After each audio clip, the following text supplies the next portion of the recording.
Social మీడియాలో ఎన్నో సంఘటనలు చూస్తూనే ఉన్నాం. కొన్ని మనసుకు హత్తుకునే ఘటనలు అందరి హృదయాలను కరిగించేస్తాయి. తాజాగా ఇలాంటి ఘటనే నేపాల్లో వెలుగు చూసింది. వారంతా స్కూల్ పిల్లలు. వారి స్ఫూర్తి ఎంత గొప్పది అంటే తమతో రోజు ఆడుకునే తోటి విద్యార్థిని కష్టం చూసి చలించిపోయారు. అతని కోసం ఏదైనా చేయాలని అనుకున్నారు. స్మాల్ హెవెన్ అనే స్కూల్లో పిక్నిక్ వెళ్తున్నామని ఉపాధ్యాయులు విద్యార్థులకు చెప్పారు. ఈ క్రమంలో విద్యార్థులు కొంత డబ్బు అవసరం వచ్చింది. స్టూడెంట్స్ అందరూ మనీ ఇచ్చారు, కానీ ప్రిన్స్ అనే విద్యార్థి డబ్బులు ఇవ్వలేదు. ఇది గమనించిన తోటి విద్యార్థులు ఏం ఆలోచించకుండా తమ మిత్రుడి కోసం డబ్బును సేకరిస్తున్నారు. ఈ క్రమంలో కొంత డబ్బు జమైన తర్వాత తమ డెస్క్లపై లెక్కించారు. ఇక ఆ డబ్బును తమ టీచర్ వద్దకు తీసుకువెళ్లారు. టీచర్ దగ్గరకు వెళ్లి మా స్నేహితుడు కూడా పిక్నిక్ కు వస్తాడని ఆ డబ్బులు అందజేశారు. ఈ చిన్నపిల్లల పెద్ద మనసుకు ముగ్ధురాలైన ఉపాధ్యాయురాలు ప్రిన్స్ ట్రిప్ ను స్వయంగా స్పాన్సర్ చేయాలని నిర్ణయించుకున్నారు.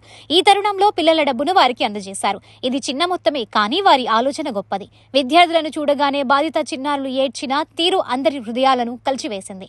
తన స్నేహితులు చూపిన ప్రేమకు ప్రిన్స్ తన కృతజ్ఞతగా వారికి ఐస్ క్రీమ్ ని తినిపించాడు.